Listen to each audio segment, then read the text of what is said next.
వికారాబాద్ జిల్లా దోమ మండలం శివారెడ్డిపల్లి గ్రామ శివారులో రోడ్డు ప్రమాదంలో తీవ్ర గాయాల పాలయ్యాడు లక్ష్మణ్ అనే వ్యక్తి.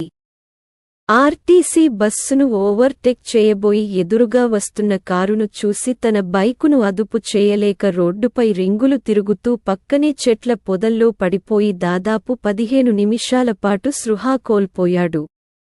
ఈ ప్రమాదం తన అన్న ముందే జరగడం తన అన్న రాము జీర్ణించుకోలేక కన్నీరు మున్నీరయ్యాడు.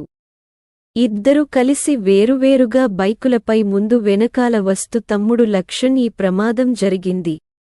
లక్ష్మణ తలకు తీవ్ర గాయాలయ్యాయి. 108 సహాయంతో పరిగి ప్రభుత్వ ఆసుపత్రికి స్థానిక ప్రయాణీకులు. తీవ్ర గాయాల పాలైన వ్యక్తి చౌడాపూర్ మండలం అడవి వెంకటాపూర్ గ్రామానికి చెందిన సమాచారం ఇచ్చాడు క్షతగాత్రుడి అన్న రాముడు.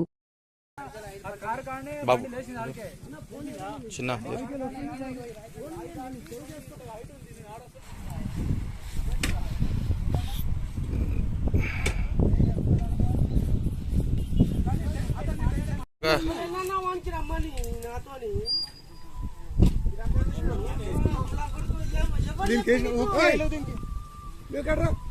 అవసరమా